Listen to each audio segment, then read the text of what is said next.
Hello everyone, welcome to another video where we learn GPU programming with Mojo. Until now, we have dealt with conditions where the number of data elements has always been equal to the number of threads. Threads are the smallest unit of compute. When they get a data, they perform an operation. But what if the number of data elements are lesser than the number of threads? In which case, the thread would wait for executing, and in some cases if we don't handle it properly, they might actually crash the program. This happens when they're trying to access a location or trying to perform an operation when the data doesn't exist, and hence they cause the whole program to crash. This is a very popular real world scenario that needs to be handled.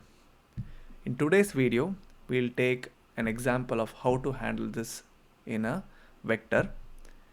We'll slightly increase the complexity where we'll see how to handle it if the threads are dispersed in multiple blocks. And finally, we'll see how to handle this for a matrix. Until now, as I said, we have handled where a thread 0 handles an element A of 0, and in this case B of 0 as well, and adds them and performs an operation, whether it's a vector addition or a subtraction, and stores the result in output of 0. Here the number of data elements in both the vectors is equal to the threads, so it's an easy mapping for a thread ID to access the corresponding element in a vector. But what if you have 4 elements but you have 8 threads? These threads are idle. Yes, the efficiency is low, but more importantly, if we don't apply the boundary condition, they can try to access A of 4. Thread 5 will try to access A of 5, which does not exist, and hence it might cause the whole program to crash. So in these conditions, we'll have to put some conditions to stop that from happening. So let's see how we do that for a vector. Again, in this example, note that there is only one block and there are 8 threads in it. So let's go ahead and write a program. Let's do the initialization first. That number of data elements is 4. There are one block with 8 threads. The condition we're going to apply is step 1, first get the thread ID, and then it's a simple check where we say if the thread ID is less than size being the number of data elements, only threads with ID less than the size perform the operation. If the thread ID is equal or greater, do not do anything. Do nothing and return safely. Just by adding this simple if condition will help you prevent dangerous operations and make the program more safer. As we have seen in the earlier videos, we get a reference to the GPU. We create a buffer, in this case the output buffer, the input buffer or the input vector. We initialize it using our favorite map to host function, which helps us initialize certain values in our input vector.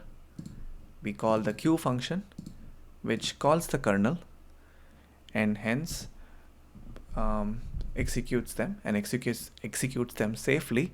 Since we have added the condition, we get the intended result. If you like to learn more about these lines of code, please watch my earlier videos where I go in detail as to each and every line of this program to explain what these mean and how they use to call the GPU kernel. The second kernel that we are going to write today is the one with a vector of 9 elements, but here the threads are dispersed among 3 blocks. There is 4 threads within block 0, 4 in block 1 and 4 in block 2. So in totality you have 12 threads trying to perform an operation on 9 elements. Now the difference being that they are now in 3 different blocks. So you still have to apply a boundary condition, but a simple I less than size won't work because the thread ID repeats itself in each block. So if you say thread 0, then the next question is, what block are you referring to? Are you referring to the one with block 0 or block 1 or block 2? And only when you answer that question can you apply the boundary condition. So the way we achieve that is, whenever you have threads belonging to different blocks, one of the standard patterns in GPU programming is we convert a local thread ID into a global ID. So keep this visual in front of you to explain that.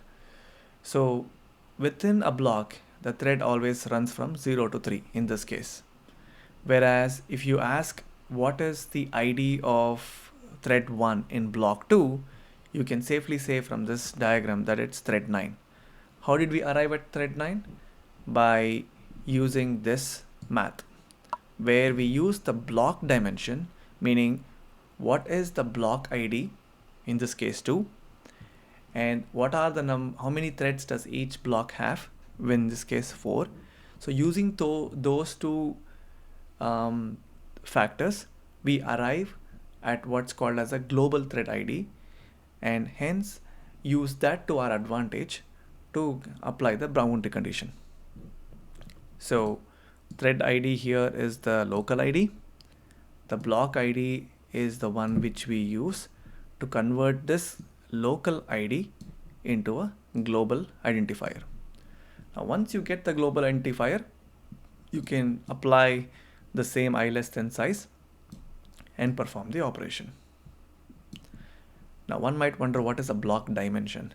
The block dimension is the number of grids that the block is under. So remember, threads are within a block. The block is within a grid.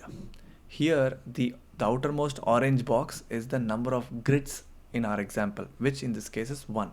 So there is 1 grid, 3 blocks and 4 threads within each block, all of which is used to convert a local identifier into a global identifier. Once you have that mapping, you can say thread 10, thread 11, thread 12. So you can safely give it a global ID, and using that, a simple if statement would still give us the condition that we like. And these are very standard, so you can literally copy paste it in all your future programs.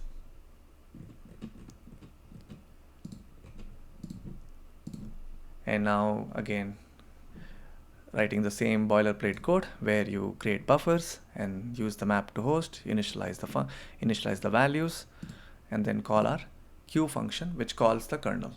So at this point, we can recognize all of these are just boilerplate code just to execute our GPU program. And here we see that we have the intended answer.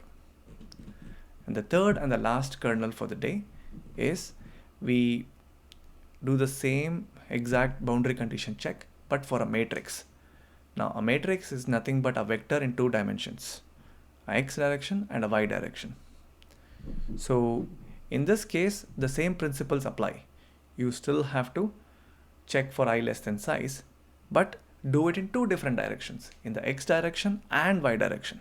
So that's the first principle.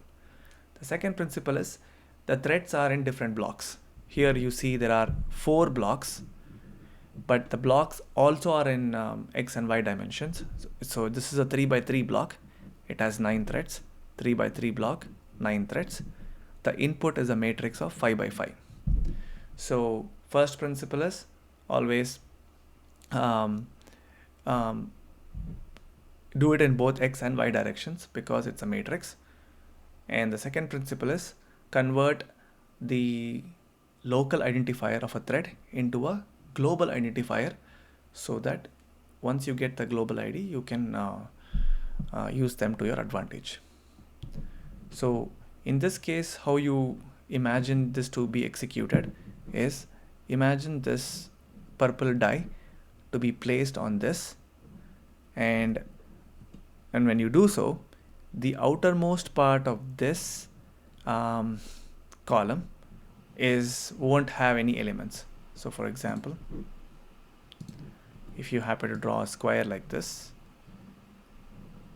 you will see that this has 3 columns, this has 2 columns, this has 3 rows if you do it this way, and this has 2 rows. So this is a 3 by 3 which will have all the data elements to it. The 2 columns here will have data elements. The 2 rows here will have data elements. The 2 columns where you have data elements, which is to say that the outermost part of this block and the outermost part of this block won't have data elements, and we have to apply the boundary condition to ensure they don't execute and then cause the crash.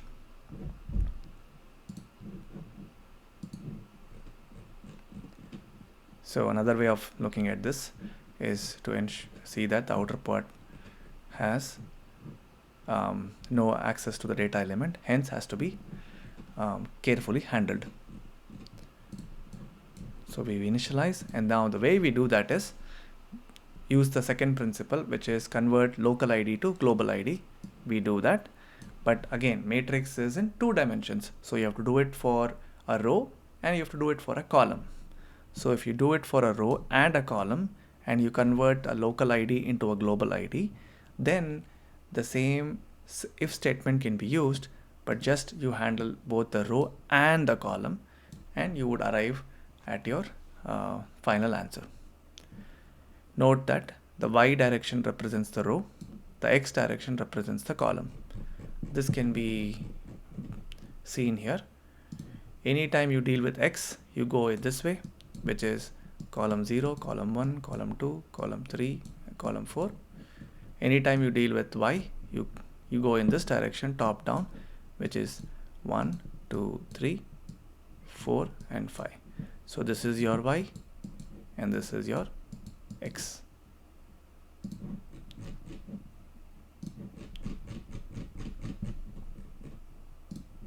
So the principles remain the same, just that you have to expand your code to extra lines so as to handle the row and the column for the boundary conditions to appear. Also notice that you simply cannot say a of I or a of row. You have to ensure that the element in the input vector A is accessed and the corresponding element is accessed in output to perform the operation. I've included some examples to see how this maps, but think of it this way. The row gives you the row in which you're accessing the element. The size gives you the starting number for that row. Row 1 should start from 0, row 2 should start from 5, row 3 should start from 10. So that size kind of helps you get to that starting point. And the column gives you the offset. If someone says second row, third column, then you know it's second row, it starts from 5, the column is third column, so 5 plus 3, 8. You're talking about the 8th element. So this is again a very standard pattern to access the corresponding input element and use the same trick to map it to the output vector, or in this case the output matrix. We execute the boilerplate code and we first initialize it, we call the function, and finally get the output. So the key takeaways are that whenever you have more threads and less data elements, you have to apply a boundary condition so as to avoid a crash. If it's a single block, single thread, a simple thread index less than size would suffice. If it's multiple blocks, ensure you first convert it from a local to a global identifier and then use a thread index, the global thread index less than size. But if you have multiple blocks, multiple dimension, get the global row index, get the global column index, and only then use both of them that you have derived to check the boundary conditions. So I hope this kind of gave you an idea and the importance of boundary conditions, which will help you prevent crashes in your program. And it's a very foundational aspect that we have to remember when writing programs for GPU. Thank you very much. I'll see you in the next video.